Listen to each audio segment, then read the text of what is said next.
একটি জঙ্গলে একটি সিংহ ও সমস্ত পশুরা মিলেমিশে থাকত এবং তাদের রাজা ছিল সিংহ। তাদের ভেতরে একটি বাদর ছিল, সে খুব বুদ্ধিমান। সে সবসময় রাজার কান ভাঙানি দিত আর রাজা তার সব কথা বিশ্বাস করত। মহারাজ কি পাগল, আমি যা বলি মহারাজ তাই বিশ্বাস করে। যাই মহারাজকে গিয়ে আবার একটা কান ভাঙানি দিয়ে আসি। এবার তো শুধু মহারাজের পরে আমিই থাকবো এই জঙ্গলে, আর কেউ থাকবে। রাজামশাইয়ের জয় হোক, রাজামশাইয়ের জয় হোক। কি হয়েছে এত সকাল সকাল তুই আমার কাছে? কি ব্যাপার? রাজামশাই, আমি আজকে মর্নিং ওয়াকে গেছিলাম, তখন লুকিয়ে লুকিয়ে দেখছিলাম সবাই আপনার নামে কি বাজে বাজে কথাটাই না বলছিল। তা কি বলছিল শুনি? মহারাজ, ওরা যেটা বলছিল সেটা আমার মুখে আনতেও কিরকম খারাপ লাগছে। নাটক না করে কি হয়েছে বল তো দেখি।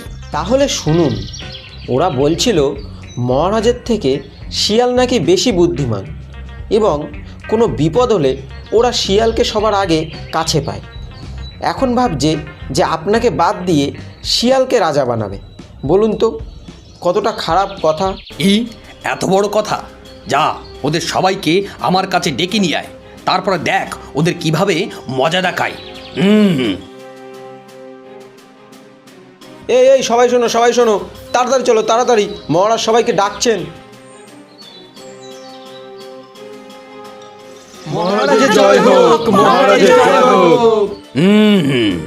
তোমরা সবাই সকালে আমার ব্যাপারে কি বলছিলে? সত্যি করে বলো দেখি। মহারাজ, আপনি ঠিক কি বলতে চাইছেন আমি ঠিক বুঝতে পারছি না। বুঝতে পারছো না? আমি কি বুঝিয়ে দেবো? হ্যাঁ মহারাজ, একটু বুঝিয়ে বললে ভালো হয়। নাটক হচ্ছে এখানে, নাটক? এখানে কি জি বাংলা চলছে? মহারাজ, আপনি রেগে যাচ্ছেন কেন? আপনি একটু শান্ত হয়ে বলুন না কি হয়েছে। চুপ, একদম চুপ। তোমরা সবাই বলনি আমার জায়গায় ওই বদমাস শিয়ালটাকে তোমরা রাজা হিসেবে চাও? না মহারাজ, আমরা এরকমটা ভাবতেও পারি না। বলা তো অনেক দূরের কথা। হ্যাঁ মহারাজ, আমরা এরকমটা বলতেই পারি না। সবাই একদম চুপ। কে কি বলেছো তা আমার জানা হয়ে গেছে। এখন যাও, সবাই এই জঙ্গল থেকে বেরিয়ে যাও। আর এক মিনিটও তোমাদের আমি দুই চোখে দেখতে পারছি না। তারপর সব পশুরা বন ছেড়ে অন্য বনে চলে গেল। এই, তোমাদের তো আগে কখনো দেখিনি। তোমরা কে? আমাদের রাজা সিংহ আমাদের বন থেকে বের করে দিয়েছে, তাই আমরা এই বনে এসে আশ্রয় নিয়েছি। তোমাদের বের করে দিল আর তোমরা বেরিয়ে এলে? তোমরা সবাই মিলে কিছু করতে পারলে না?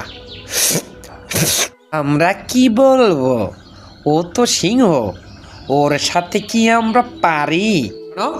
সব সময় শক্তি দিয়ে কিছু হয় না, সাহসে মিলায় বস্তু তর্কে বহুদূর, বুঝলে? সে তো বুঝলাম, কিন্তু কোনো কিন্তু না। তোমরা সবাই মিলে যাও আর ওই সিংহটাকে মজা দেখাও। না বাবা, আমরা ওটা পারবো না। ও যদি আমাদের ক্ষতি করে দেয়? তাহলে শোনো, তোমাদের জঙ্গলের কোনো জায়গায় যদি কিছু হয় তাহলে তোমাদের রাজার কানে খবর যাবে তো? হ্যাঁ যাবে তো। ওই বাদরের বাচ্চাটা আছে না, আমার তো মনে হয় ওই এই সব কিছু করেছে। ঠিক আছে ঠিক আছে, তোমাদের জঙ্গলে আমাকে নিয়ে চলো। দাঁড়াও, এখানেই দাঁড়াও। কিন্তু রাজা তো আরো একটু দূরে থাকে। এখানে সবাই দাঁড়াও আর চুপচাপ দেখো আমি কি করি। যদি তোর নিজের জীবনকে ভালোবেসে থাকিস তাহলে এখান থেকে পালা, কারণ আমার বন্ধুদের যে মারে বা অত্যাচার করে তাকে আমি কোনোভাবেই রেহাই দিই না। বাই দ্য ওয়ে, এর আগে কিন্তু আমার 10টা সিংহ মারার রেকর্ড আছে। ওরে বাবারে, জঙ্গলে কি চলে আসলো তার ঠিক নেই। রাজামশাইকে তো এটা জানাতে হবে। রাজামশাই, বনে এক বিশাল জন্তু এসেছে আর ও আপনাকে ছাড়বে না বলছে। কিন্তু কি বলেছে বল দেখি।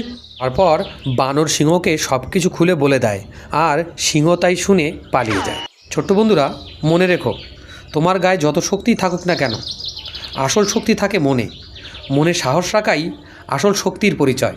যেমন এই গল্পে কুকুরটি মনের শক্তি দ্বারা পরাক্রমশালী সিংহকে পরাস্ত করেছে।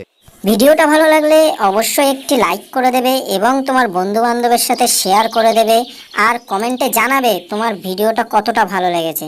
আর চ্যানেলটাকে এক্ষুনি সাবস্ক্রাইব করে পাশে থাকা বেল আইকনটাকে প্রেস করে দাও, যাতে নতুন কোনো ভিডিও আসলে সবার প্রথমে তুমি দেখতে পারো। Thanks for watching, bye bye.